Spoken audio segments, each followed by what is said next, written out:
Elements होते क्या हैं, कब कब डिस्कवर किए गए थे, और पीरियोडिक टेबल में टोटल कितने एलिमेंट होते हैं।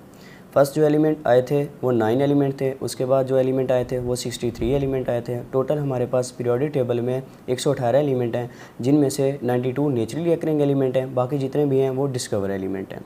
उसके बाद एलिमेंट की डिफ़ाइन करते हैं। फर्स्टली एलिमेंट की हमारे पास 2 डिफ़ाइन आती हैं। फर्स्ट हमारे पास ओल्ड डिफ़ाइन आती है, दूसरी आती है मॉडर्न डिफ़ाइन। ओल्ड डिफ़ाइन में एलिमेंट्स का जिक्र किया गया था, एटम का जिक्र नहीं किया गया था, और मॉडर्न डिफ़ाइन में हमारे पास एलिमेंट का जिक्र और एटम का जिक्र किया गया था। अब सबसे पहले हमारे पास मॉडर्न डिफ़ाइन आ रही है, substance made up of same type of atom. Same type of atom से मिलकर बनते हैं। फॉर एग्जांपल आप लोगों के पास कार्बन है, कार्बन में जितने भी एटम्स होंगे सबका एटॉमिक नंबर जो होगा वो 6 होगा, मीन्स के सेम टाइप ऑफ एटम है। नाइट्रोजन की बात कर लेते हैं, नाइट्रोजन में जितने भी एटम होंगे सबका जो एटॉमिक नंबर रहेगा वो 7 होगा। ऑक्सीजन की बात कर लें, जितना भी उनमें एटम्स होंगे वो सबका एटॉमिक नंबर जो होगा वो 8 होगा। Same type of atom having same atomic number, बात मैंने आपको बता दी है कि सेम एटॉमिक नंबर होगा और सेम हमारे पास क्या होंगे, एटॉमिक नंबर और एटॉमिक एटम्स होंगे। And can not decompose by ordinary chemical means के किसी भी ऑर्डिनरी केमिकल मीन्स से हम उसको सिंपल मेथड के साथ डिकम्पोज नहीं कर सकते। आपको पता है कि जो स्मॉलेस्ट यूनिट होता है हमारे पास एटम होता है। एटम अगर हम एक डॉट लगा देते हैं पेन की टिप के साथ तो मिलियंस ऑफ एटम उसमें आ जाते हैं। सपोज किया जाता है कि 2 मिलियंस एटम आ जाते हैं अगर आप एक पिन की टिप के साथ डॉट लगाते हैं, तो उन एटम्स को आप फर्दर डिकम्पोज नहीं कर सकते क्योंकि हमारे पास वो स्मॉलेस्ट पार्टिकल होते हैं और उनसे मिलके क्या बनते होते हैं, मैटर बनते होते हैं। नेक्स्ट हमारे पास स्टेट्स आती हैं कुछ एलिमेंट्स की। स्टेट्स में हमारे पास एलिमेंट्स क्या होते हैं, मे बी सॉलिड होते हैं, लिक्विड होते हैं एंड गैसेज होते हैं। अब सॉलिड एलिमेंट्स जिनमें हमारे पास strong electrostatic force of attraction होती है, लिक्विड जिसमें हमारे पास as compare to solid strong electrostatic force of attraction नहीं होती, और गैसेज हमारे पास क्या होती हैं जिनमें weak electrostatic force of attraction होती है। सॉलिड क्या होते हैं, सॉलिड जिसकी डेफिनेट शेप होती है एंड डेफिनेट वॉल्यूम होता है। फॉर एग्जांपल लैपटॉप पड़ा है आप लोगों के पास, इसकी डेफिनेट शेप है एंड डेफिनेट वॉल्यूम है। लिक्विड क्या होता है, जिसका वॉल्यूम तो डेफिनेट रहता है बट उसकी शेप डेफिनेट नहीं होती। फॉर एग्जांपल आपके पास 1 लीटर वाटर है, आप लोगों ने उसको बोतल में पुट किया तो हमारे पास क्या होगा कि उसका वॉल्यूम वही रहेगा 1 लीटर। अगर आप लोगों ने उसको जग में पुट किया तो हमारे पास उसका वॉल्यूम वही रहेगा, 1 लीटर ही रहेगा।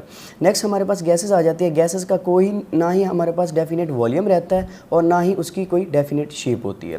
उसके बाद majority as solid sodium copper zinc and gold. Majority जो एलिमेंट होते हैं जैसा कि हमारे पास सॉलिड होता है जिसमें गोल्ड आ जाता है, सोडियम आ जाता है, कॉपर आ जाता है, जिंक वगैरह आ जाते हैं। फ्यू एलिमेंट्स जो हमारे पास लिक्विड स्टेट में होते हैं जैसा कि हमारे पास मर्करी एंड ब्रोमाइन आ जाता है, और फ्यूअर एलिमेंट जो हमारे पास गैसेस फॉर्म में होते हैं वो नाइट्रोजन एंड ऑक्सीजन आ जाता है। नेक्स्ट हम बात करते हैं इसकी डिवीजन की। तो एलिमेंट को डिवाइड किया जाता है metal, non metal and metalloids में। मेटल क्या होते हैं, जिनमें फ्री इलेक्ट्रॉन होते हैं जो इलेक्ट्रिसिटी को अच्छी तरह से कंडक्ट कर सकते होते हैं। नॉन मेटल जिनमें फ्री इलेक्ट्रॉन्स नहीं होते जो इलेक्ट्रिसिटी को कंडक्ट नहीं कर सकते, जैसे लकड़ी वगैरह होगी। मेटल की अगर आप एग्जाम्पल लेना चाहते हैं आयरन वगैरह हो गया। उसके बाद नॉन मेटलॉइड्स जैसा कि हमारे पास जिनमें दोनों करेक्टरिस्टिक आ जाते हैं, जैसे कि आप लोगों के पास एलिमेंट आता है जर्मीनियम, ये हमारे पास मेटलॉइड्स होता है, मीन्स के इसमें मेटल्स भी आ जाते हैं और नॉन मेटल्स के करेक्टरिस्टिक भी आ जाते हैं। नेक्स्ट इसका हमारे पास सिंबल क्या होते हैं, abbreviation for the name of element. For example आपके पास सोडियम है, अगर उसके हम स्पेलिंग देखें तो SODIUM बनता है, लेकिन उसका जो सिंबल होता है वो Na होता है, मीन्स के वर्ल्ड वाइड हम Na यूज़ करते हैं। दैट्स वाई उसको हमने क्या किया, उसके सिंबल बना लिए। कार्बन है उसका हम C यूज़ करते हैं, नाइट्रोजन है उसका हम N यूज़ करते हैं, ऑक्सीजन है हम उसका O यूज़ करते हैं। तो बेसिकली हर चीज़ का एक एब्रीविएशन है, हर एलिमेंट का एक एब्रीविएशन है। नेक्स्ट आ जाता है हमारे पास वैलेंसी। वैलेंसी क्या होती है, valency combining capacity of element with the other element, means के वो कैपेसिटी के एक एलिमेंट जब दूसरे एलिमेंट के साथ कंबाइन होता है। फॉर एग्जांपल सोडियम ने इलेक्ट्रॉन डोनेट किया क्लोरीन को, एक इलेक्ट्रॉन डोनेट हुआ, एक इलेक्ट्रॉन एक्सेप्ट हुआ, क्लोरीन ने एक्सेप्ट किया, सोडियम ने डोनेट किया, तो उसमें एक सिंगल लाइन आ जाती है, वो उसकी कंबाइनिंग कैपेसिटी है। फॉर एग्जांपल मैग्नीशियम क्लोराइड है, MgCl2 आ जाता है, मैग्नीशियम 2 इलेक्ट्रॉन डोनेट करता है, एक क्लोरीन को 2 क्लोरीन आ जाते हैं। तो आप देख सकते हैं हमारे पास उसकी वैलेंसी क्या हो जाती है, मैग्नीशियम 2 डोनेट करता है तो +2 हो जाती है, क्लोरीन 2 होते हैं, एक इलेक्ट्रॉन एक्सेप्ट कर जाते हैं, वो हमारे पास -1 हो जाती है। नेक्स्ट हमारे पास simple covalent compound and simple ionic compound. Simple covalent compound क्या होता है वैलेंसी में, जाहिर सी बात है आपको पता है कि जिसमें म्यूचुअल शेयरिंग होती है, इलेक्ट्रॉन म्यूचुअली शेयर किए जाते हैं, मीन्स कि अगर आप लोगों का कोई शेयर है तो 50-50% सेम इलेक्ट्रॉन वहाँ भी क्या होता है, म्यूचुअल शेयरिंग होते हैं। जैसे हाइड्रोक्लोरिक एसिड की आप एग्जाम्पल दे सकते हैं, जैसे सल्फ्यूरिक एसिड की आप एग्जाम्पल दे सकते हैं, उनमें हमारे पास क्या होती है, म्यूचुअल शेयरिंग होती है, मीन्स कि इलेक्ट्रॉन म्यूचुअली शेयर किए जाते हैं। नेक्स्ट आता है simple ionic compound. Ionic compound क्या होता है कि हमारे पास कंप्लीट कंप्लीट इलेक्ट्रॉन की ट्रांसफ़र होती है। मीन्स कि इलेक्ट्रॉन क्या होता है, एक एलिमेंट से दूसरे एलिमेंट की तरफ क्या होता है, कंप्लीटली ट्रांसफ़र किया जाता है।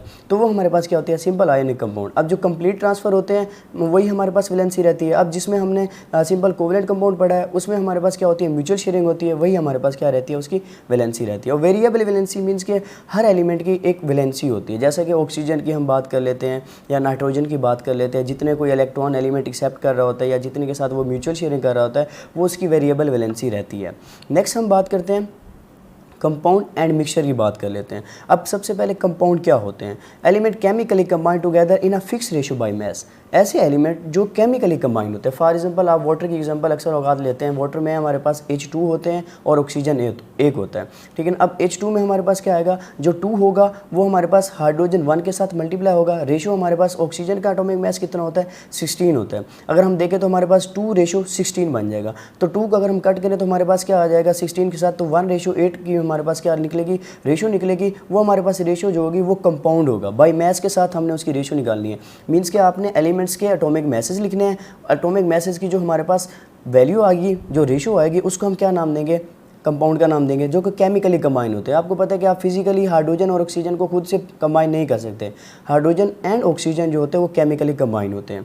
नेक्स्ट इसकी क्लासिफिकेशन की बात करें तो हमारे पास आयनिक कंपाउंड आ जाते हैं, कोवलेंट कंपाउंड आ जाते हैं। अब आयनिक कंपाउंड क्या होते हैं, आयनिक कंपाउंड मैं आप लोगों को बता चुका हूँ, ऐसे कंपाउंड जो आयनिक बॉन्ड से बनते हैं जिसमें कंप्लीट ट्रांसफर ऑफ इलेक्ट्रॉन होता है। जैसे KCl हो गया, NaCl हो गया, पोटेशियम क्लोराइड, सोडियम क्लोराइड, ये हमारे पास क्या होते हैं, आयनिक कंपाउंड होते हैं। कोवलेंट कंपाउंड की बात करते हैं, म्यूचुअल शेयरिंग होती है जिसमें जैसे HCl हो गया, H2SO4 हो गया, H2O हो गया, ये हमारे पास जितने भी आते हैं, वाटर है, सल्फ्यूरिक एसिड है, हाइड्रोक्लोरिक एसिड है, ये सारे क्या करते हैं, म्यूचुअल शेयरिंग करते हैं। ये हमारे पास क्या होता है, कोवलेंट कंपाउंड होते हैं और इनमें फिक्स रेशियो होती है। जैसे H2O, अब हाइड्रोजन 2 हैं, ऑक्सीजन 1 है। अगर ये रेशियो आप चेंज कर देते हैं, ठीक है ना, 2:2 कर देते हैं, H2O की रेशियो क्या बनेगी, सिंपल रेशियो की बात कर लेते हैं, अगर हम बाय मास के साथ नहीं करते तो क्या बनेगी 2:1। अगर आप क्या करते हैं 2:2 कर देते हैं तो हमारे पास हाइड्रोजन परऑक्साइड बन जाएगा, H2O नहीं बनेगा। तो ये बात आप लोगों ने लाजमी याद करनी है। नेक्स्ट है formula unit. Formula unit basically हम यूज़ करते होते हैं आयनिक कंपाउंड के लिए, हमेशा याद रखिएगा। जैसे कि हमने क्या किया, KCl की एग्जांपल ली कि जहाँ पे पोटेशियम जो होता है कंप्लीट इलेक्ट्रॉन को ट्रांसफ़र करता है क्लोरीन की तरफ। जैसा हम लोगों ने बात की है NaCl की, NaCl जो सोडियम होता है वो कंप्लीट ट्रांसफ़र इलेक्ट्रॉन करता है किसको, Cl को। तो वो हमारे पास उसकी जो रिप्रेजेंटेशन आती है वो क्या होती है, वो फार्मूला यूनिट से की जाती है। Next molecular formula. Molecular formula जो हम यूज़ करते होते हैं कोवलेंट कंपाउंड के लिए, मीन्स के मॉलिक्यूल कम्बिनेशन ऑफ एटम। तो कम्बिनेशन ऑफ एटम में हमारे पास वाटर की एग्जाम्पल आप बेसिक आ जाती है, सल्फ्यूरिक एसिड की आ जाती है, हाइड्रोक्लोरिक एसिड की आ जाती है, नाइट्रिक एसिड की आ जाती है। ये जितने भी कंपाउंड हैं ये हमारे पास क्या होते हैं, मॉलिक्यूलर फार्मूला से रिप्रेजेंट किए जाते हैं। नेक्स्ट मिक्सचर की बात करते हैं। मिक्सचर जब 2 या 2 से ज़्यादा सब्सटेंस को मिक्स किया जाता है, ठीक है ना। आप देख सकते हैं डिफाइन में 2 और more element or compound mix up physically without any fix ratio. For example आप शरबत बना रहे हैं, शरबत में आपने क्या किया, वाटर अपनी डिज़ायर के साथ ऐड किया, उसके बाद आपने उसमें आइस ऐड की, वो जितनी आपको ठंडा पीना था आपने उतनी आइस ऐड कर ली। उसके बाद आपने शुगर ऐड की, तो शुगर जितनी आपको मीठा पसंद है आपने उतनी ऐड कर ली। तो उसमें कोई भी फिक्स रेशियो आपने नहीं रखी। आपने नहीं रखा कि वाटर इतना होना चाहिए, उसमें शुगर इतनी होनी चाहिए, मेजर करके नहीं डाला, आपने आइस को मेजर करके उसमें नहीं डाला। तो ये हमारे पास क्या होती है, उसको आपने फिजिकली, एक तो फिजिकली कंबाइन किया। शरबत आप फिजिकली बनाते हैं, अपने हाथों से बनाते हैं, वो खुद ब खुद बन के नहीं मिलती होती। तो मिक्सचर क्या होता है कि जब 2 या 2 से ज़्यादा सब्सटेंस को फिजिकली तौर पे कंबाइन किया जाता है उसको हम मिक्सचर का नाम देते हैं। नेक्स्ट हमारे पास डिफरेंस आ जाता है कंपाउंड एंड मिक्सचर का। अब सबसे पहले क्या है, जो कंपाउंड होते हैं वो केमिकली कम्बिनेशन ऑफ एटम। आपने कंपाउंड में मैंने बताया कि chemically combined together by fix ratio by mass, के फिक्स रेशियो के साथ और उनका एटॉमिक मास लिख के हम उनको क्या करते होते हैं, डिफाइन करते होते हैं। मिक्सचर क्या होता है, सिंपल मिक्सिंग। अभी मैंने आपको शरबत की एग्जांपल ली है कि आप सिंपली क्या करते हैं, चीज़ों को मिक्स कर देते हैं और उनको यूज़ कर लेते हैं। कंपाउंड क्या होते हैं, ऑलवेज हैव फिक्स कंपोजिशन। मैंने आपको बता दिया कि कंपाउंड की क्या होती है, फिक्स कंपोजिशन होती है। मीन्स के अगर आपके पास क्या है, हाइड्रोजन है, आपके पास ऑक्सीजन है, आप वाटर बना रहे हैं, तो आपके पास उसकी फिक्स कंपोजिशन होनी चाहिए, 1:8 होना चाहिए, तो हमारे पास वो बनेगा, अदरवाइज़ वो नहीं बनेगा। अब मिक्सचर की बात कर लेते हैं। मिक्सचर में कोई फिक्स रेशियो नहीं होती। आपने आइस अपनी मर्ज़ी के मुताबिक ऐड की, आपने शुगर अपनी मर्ज़ी के मुताबिक ऐड की, आपने वाटर अपनी मर्ज़ी के मुताबिक ऐड किया, तो उसमें कोई भी फिक्स कंपोजिशन या फिक्स रेशियो नहीं होती। कंपाउंड क्या होते हैं, represent by a chemical formula. Her compound का एक फार्मूला होता है। जैसे कि आपके पास H2O हो गया, NaCl हो गया, KCl हो गया, सल्फ्यूरिक एसिड हो गया, जितनी भी आप एग्जाम्पल लेना चाहें आप ले सकते हैं।